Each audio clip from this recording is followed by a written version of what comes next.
Welcome, everybody. Thank you very much for joining us. As always, I cannot wait to introduce our guest to you. But before we do, let me let you know what it is you are watching. You're watching Truer MU. I am not AI. I am a real human who learns. And in this channel, you can find out everything I have learned over the last 5 years of talking with people about just about everything. Now, the focus is music, but we also talk about writing and film scoring and composing and anything else. So if you'd like to be on this channel with me, come talk to me and let's find out what we have in common. Again, I'm at TruerMU on YouTube. I recently attended the Georgia Music Teachers Association conference and was able to present there. And I met a fellow presenter at that conference who I felt was a kindred spirit. And I was really excited to talk to her. And we talked for a long time. And I thought, I've got to get this person on my show. This is somebody that needs to be here to talk about what they do. So let me introduce them to you. Her name is Melissa Slocum. Ms. Slocum has been teaching for 32 years, the past 16 from her own private studio. She supports and helps grow creatives so that their craft might more profoundly impact their communities. Musically, her passion is to provide individualized quality lessons in a positive environment. She's the creator of Music Lesson Pathways, a course to help other music teachers love teaching again by using differentiated instruction strategies to create musical pathways for their students. Melissa, welcome to our show.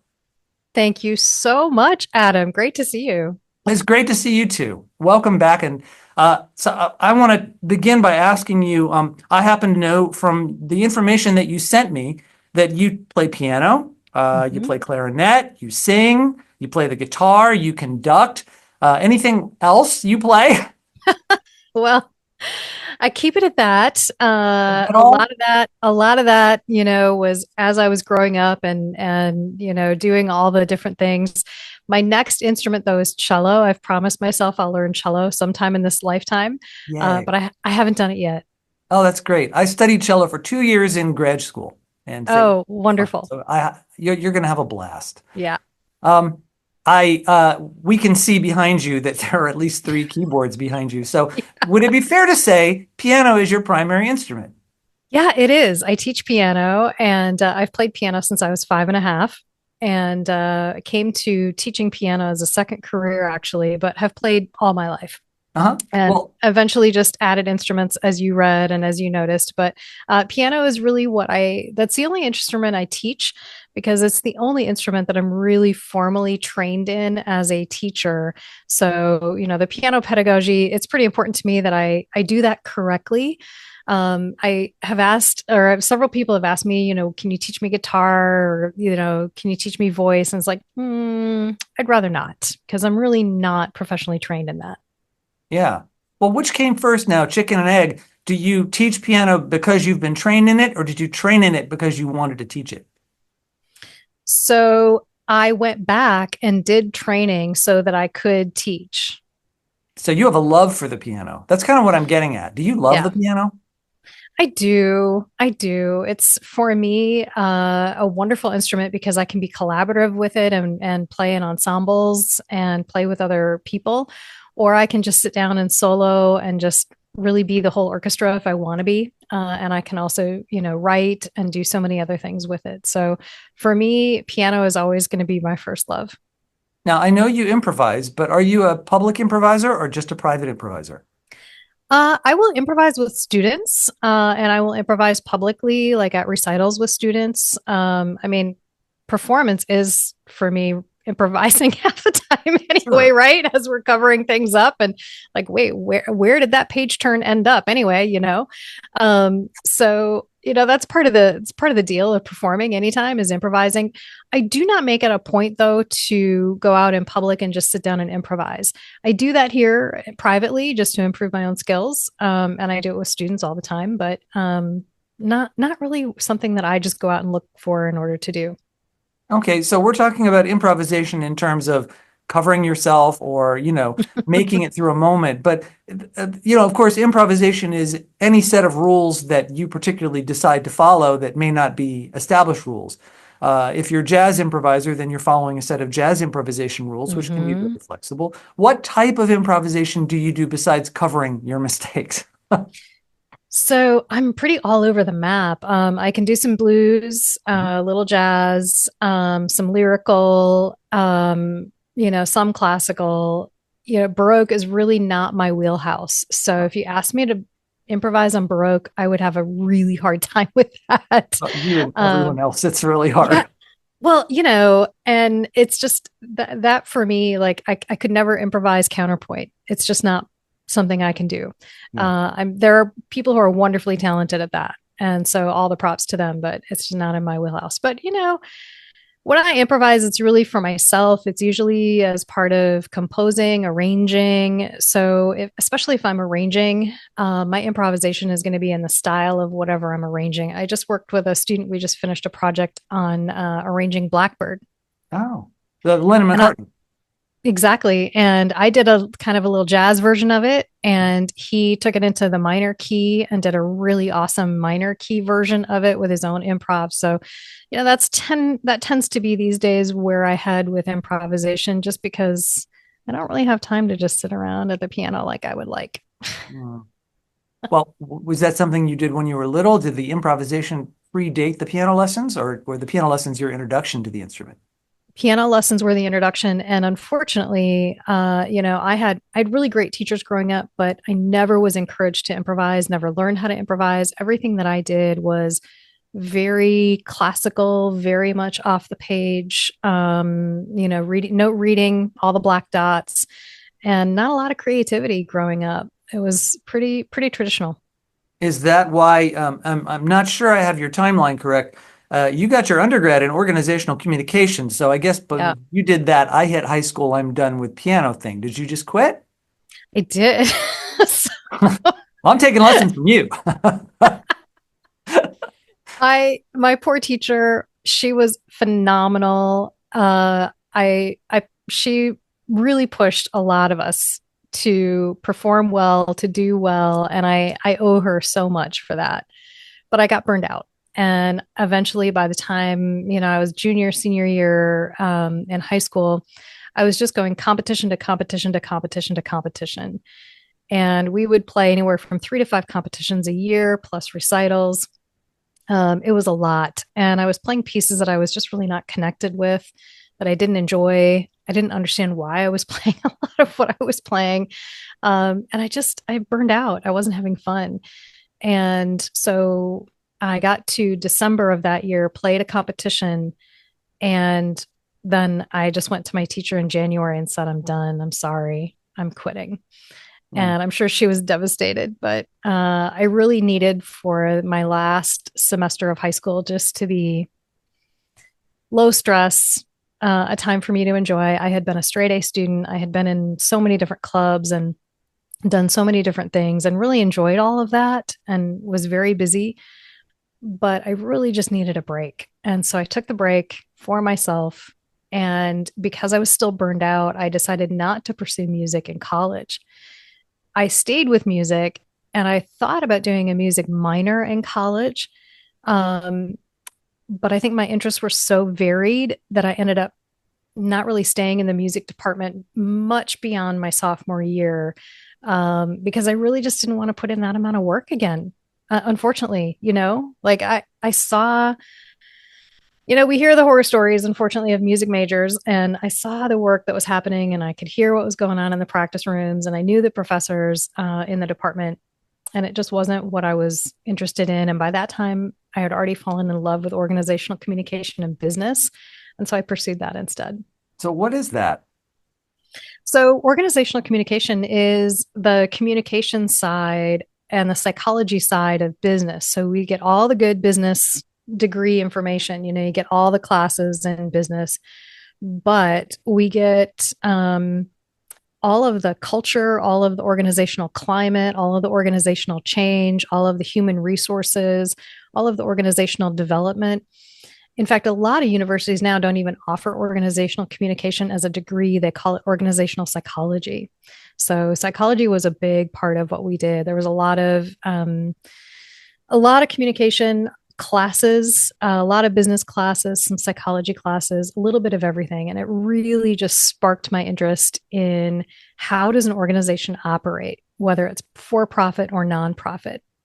And how does one navigate culture, and how does one change climate, and how does one get through an organization successfully, and how do you move up in an organization or move laterally. It was just fascinating to me to see human behavior inside organizations, and I just had a really phenomenal professor and really great experience with it. Now, I know your dad was a general contractor, so you Yeah. had business kind of in the blood. But was the interest in this organizational communication about your fascination with business? Was it about the interest in making money, or was there something bigger going on in your mind? What were you thinking you were going to do? So the general thing at that time that people were going into was human resources and management and leadership development. It was before coaching really got big, and it was, I'm old. So it was during the 80s and 90s, and it was consulting. So a lot of people who did what I did as a degree went into human resources and then worked their way into consulting. Um, and that would have been a really great way for me to go, and I would have really enjoyed that. At the same time that all that was happening, though, I was also very connected to church work and very connected to the United Methodist Church, continued with directing choirs, working with different ministries in music and in other parts of the church. And I got a call one day from my one of my old pastors, and he said, I have a church that's looking for a student pastor. Will you come? And I said, okay, I'll check it out. And we had everything all set, ready to go. And that year, a new bishop was ordained into our conference. And I got another phone call, and he said, I'm sorry, our new bishop has said there will be no new student pastors, period. End of story. So at that point, like, we already had housing set up. We already had like everything was already set and done. I had a job, I had housing, I was transferring the last few credits to another school. It was a done deal. And so I said, well, I'm sorry that you got the job of having to tell me this, but I think I need to actually go have a conversation with our new bishop. And she needs to see face to face whose life she is changing by this decision. And he was like, okay, are you sure? And I said, yes, I'm sure. So I went to her office and I said, I realize that as a new bishop coming in, you need to make tough decisions. But if you're going to make tough decisions, you need to deliver that tough news, and you need to see the lives you're affecting. And so I will accept the fact that you're taking this appointment away from me. I will accept the fact that I don't have a job and I don't have a place to live, and I'm screwed. But at this point, it's your responsibility now to help me figure out what the next step is and figure out where I'm going to live and where I'm going to get a job, because this is not how the church operates, right? This is not how we take care of people. So she pretty much flipped me off in a way, I and can't told me to go. imagine why. I so admire your chutzpah, if you don't mind my using that word in that Yeah, situation. That's yeah. marvelous. But lecturing the bishop on church protocol, where did you Uh, get the gumpta to do that? I love it. I'm so happy you did. But how did you find it in yourself, or is that just who you are? that's a voice that continues to develop in me.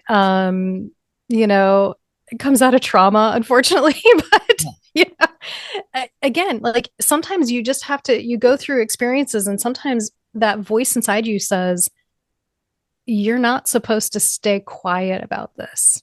This is not okay. And if you don't say something, who will? If you don't hold this person accountable, who will?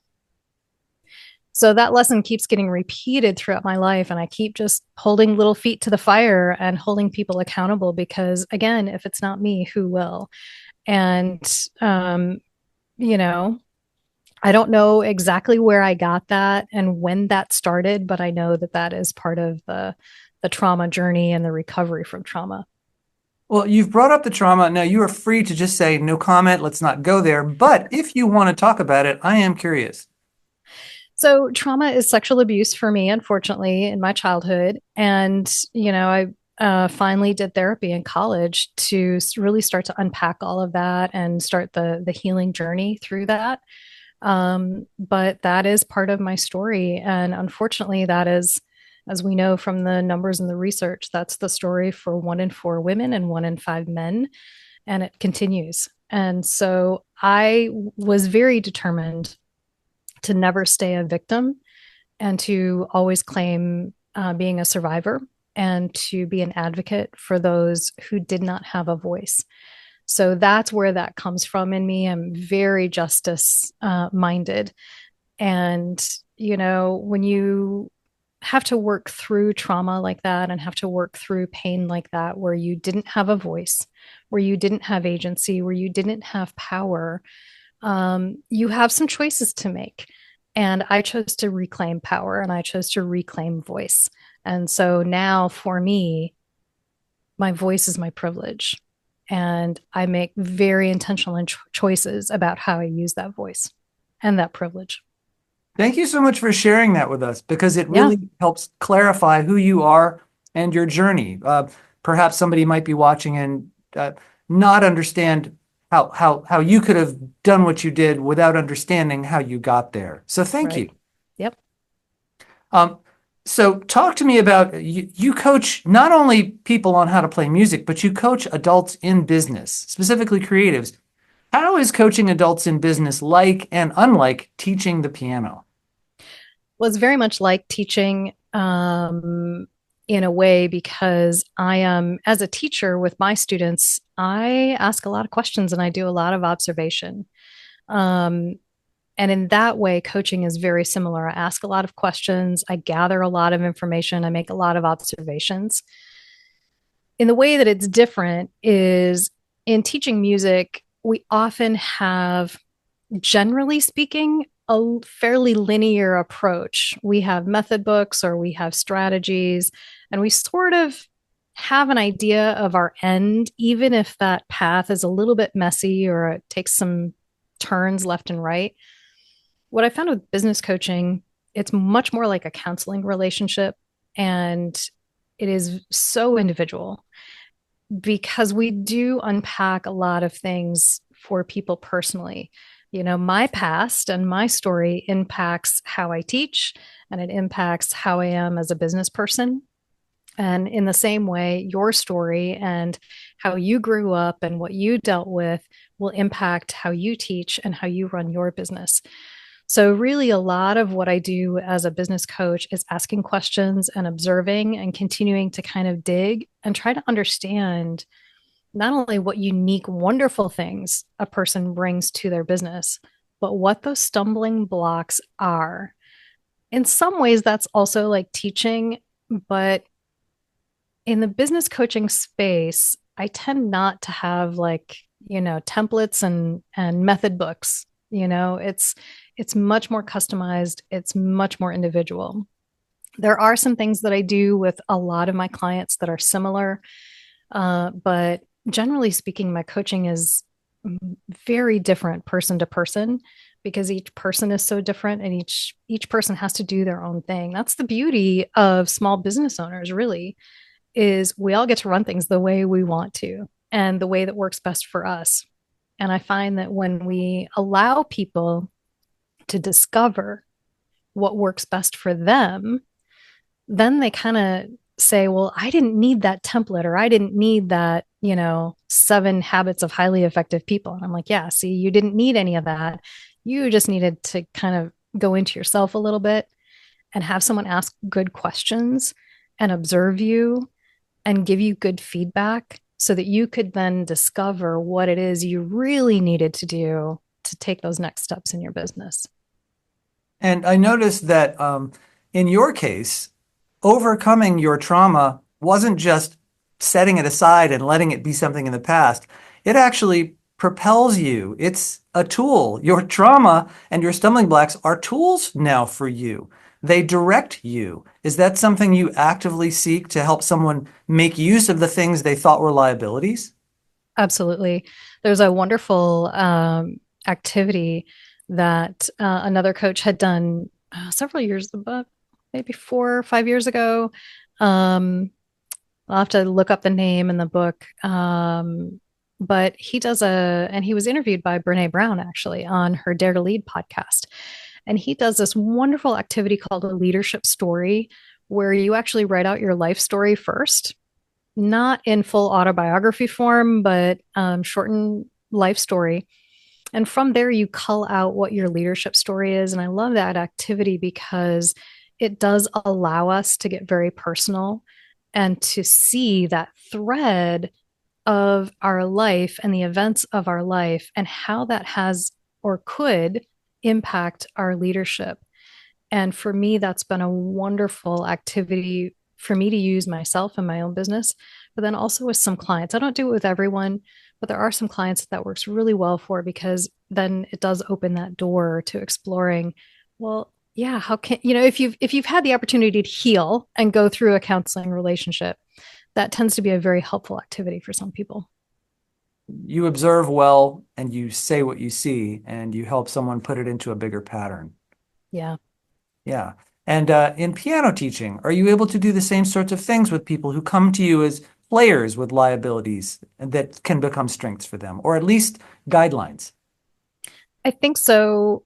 I especially see that with older beginners. Young beginners are so wonderful because they're just so malleable and so fun and so eager to learn.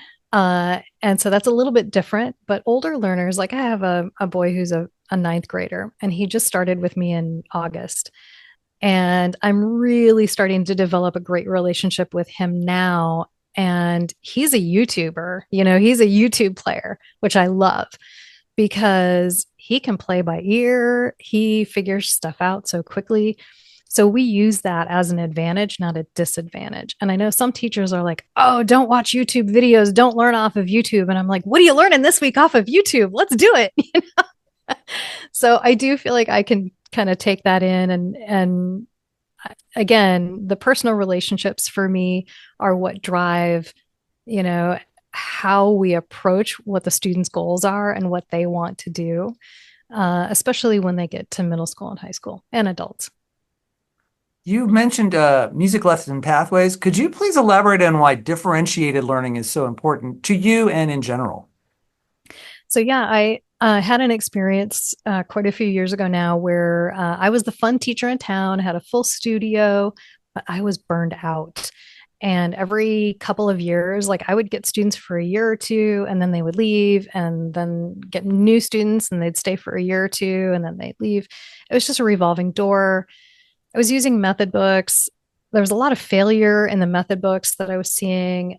Students weren't really practicing. I was having to like come up with gimmicks, to get them to practice. And it wasn't good.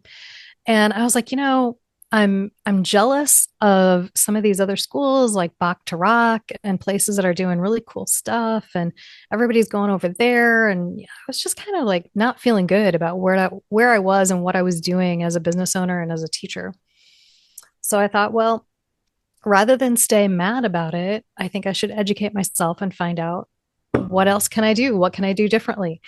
So I did a deep dive that year, basically, I spent doing research. And that led me to differentiated instruction strategies.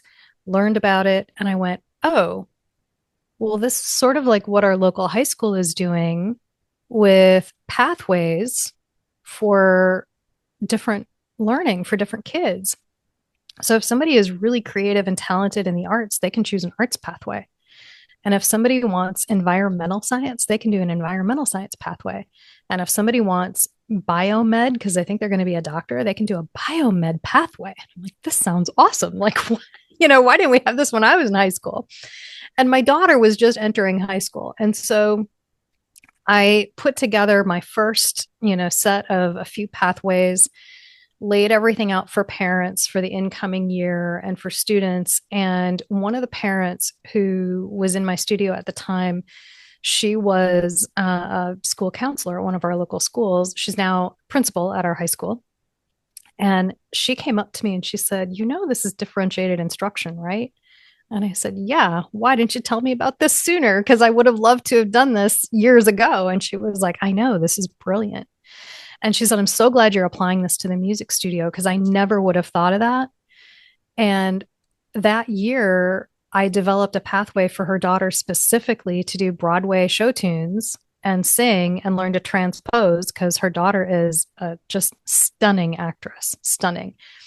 So, pathways, that was how I got to understanding and learning about differentiated instruction, was really from a place of why isn't this working? And I kind of had that burnout phase. And then after kind of putting it together and testing it in my own studio, I started wondering if it would work in other studios and called a few friends and I'm like, hey, will you try this? Will you check this out? And lo and behold, it was working really, really well for a few people. So I put together an online course and put it out there for people in 2019 and started doing, training around it, talking about it. Pathways really for me are just a way to focus an area of study for a student. So, not everybody wants to be a concert pianist. Did you know that? Not everybody No, I wants to be a didn't know that. concert pianist, I'm still right? in line to be a concert pianist. I can't wait. Right? I Right. know. And yet, like so many teachers, so many of us were teaching just this one thing, out of method books in a very linear way. And I feel like that was not honoring that whole idea that every student is different and every person has different needs. So I really flipped the script and said, well, what do my students want coming in? And I developed a goals and habits card that my students fill out every year, and they decide what they want to work on. They tell me what their goals are and what their priorities are and what kind of music they want to play.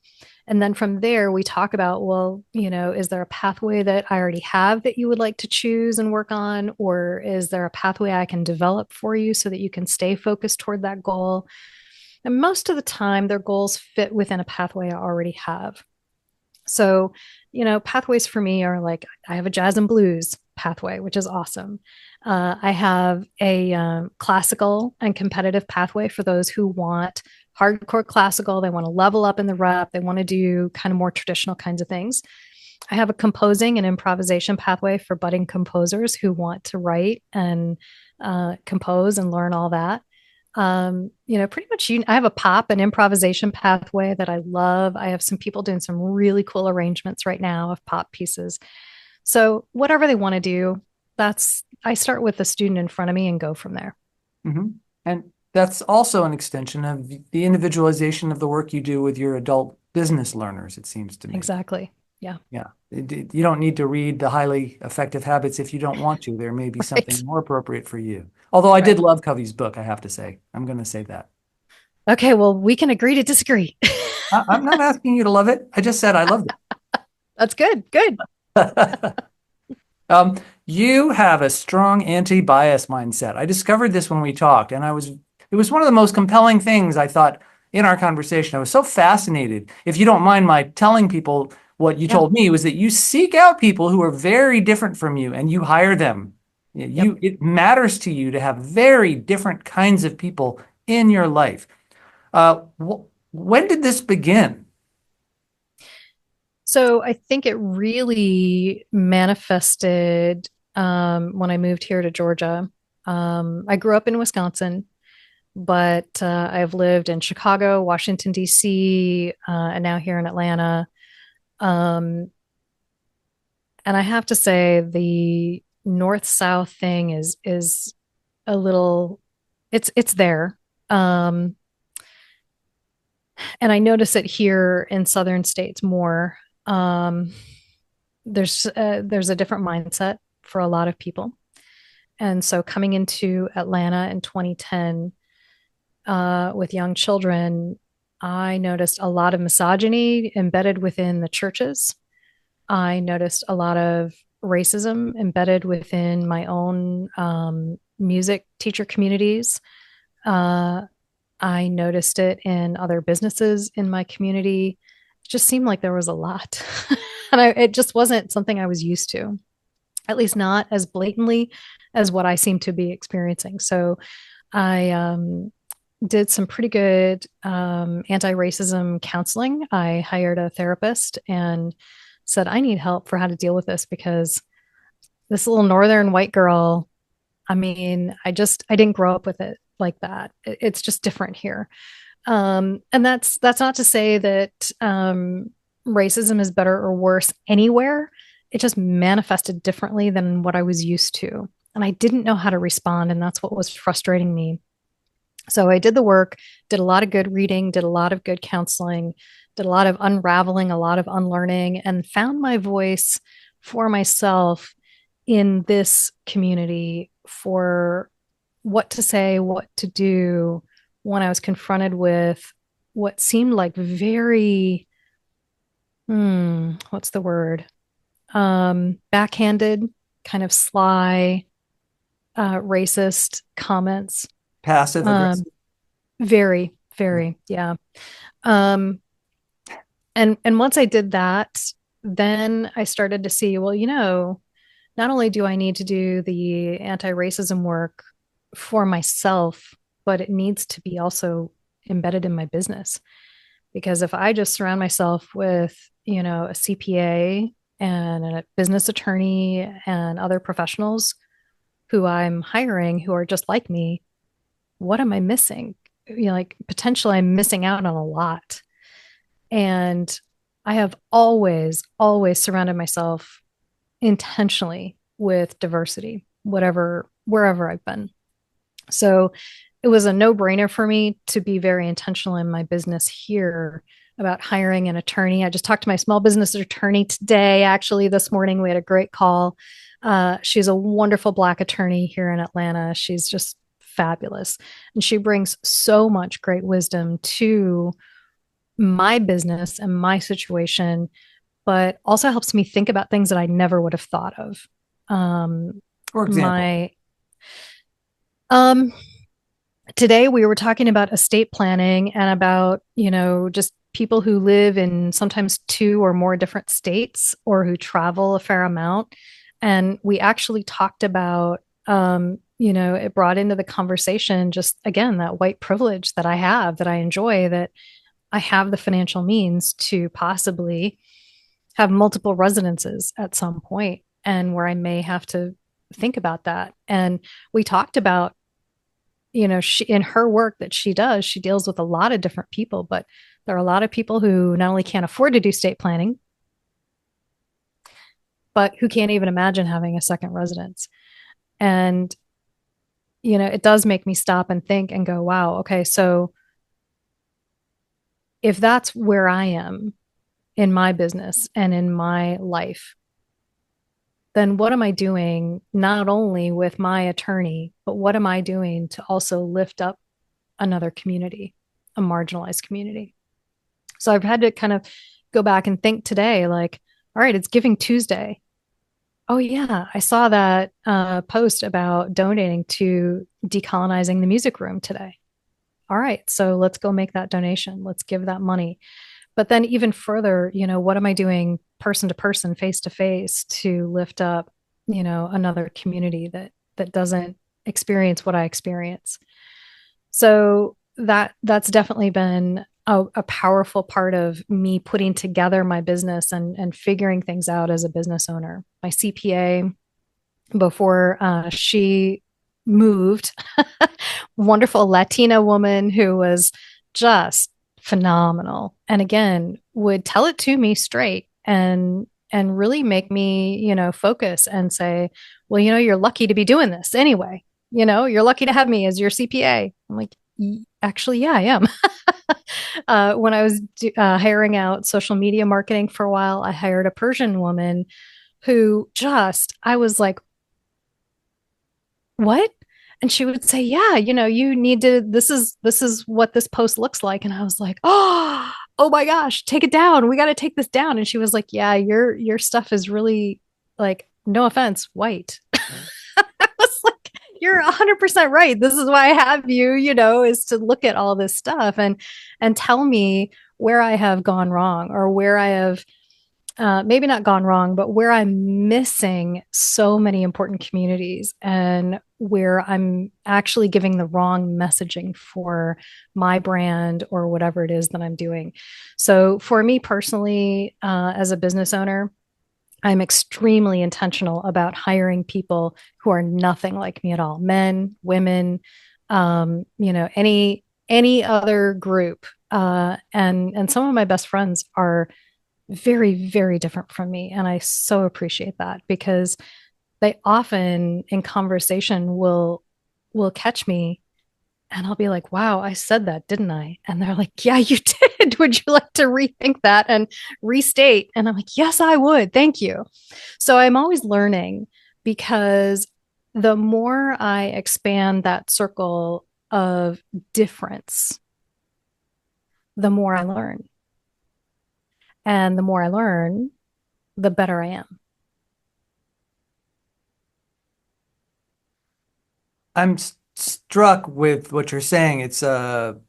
I grew up in the South, and I grew up with a very powerful set of rules about things you did and did not say Mm-hmm. that are so hard to break, even if you know about them, because the risk of uh, the risk of there's a Primus song. I don't know if you're familiar with the band Primus. It's a rock band, and they have this wonderful song called "To Defy the Laws of Tradition is a Crusade Only for the Brave."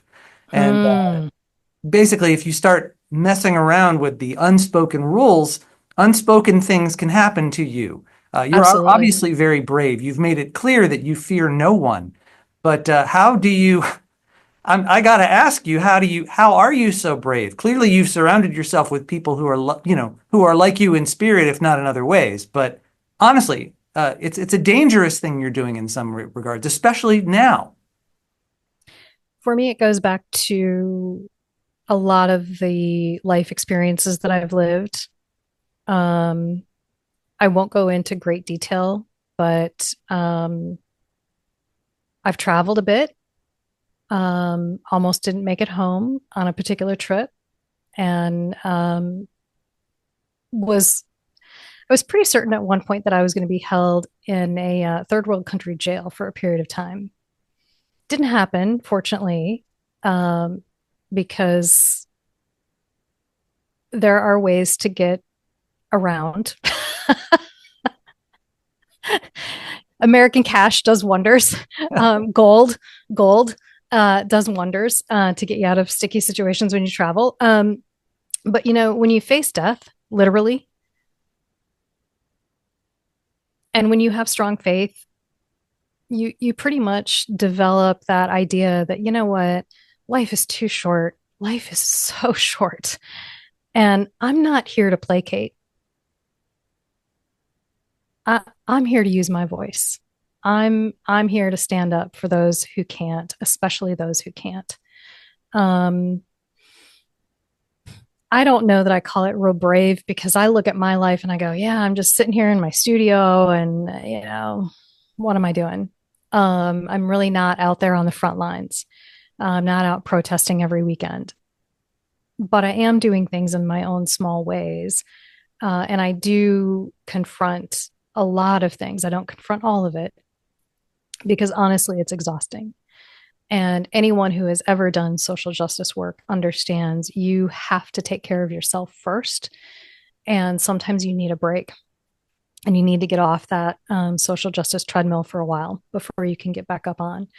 So, I don't know that what I consider what I do is very brave or where I get the courage. But yeah, I think, again, when you've been through trauma, when you've faced and lived a life, I don't see any other way for me personally to live where I could look myself in the mirror, honestly. Um, I make mistakes. I don't confront everything. I don't do everything right, but I'm committed to learning and I'm committed to being better and doing better. Well, thank you for setting an example for me. It's very inspiring.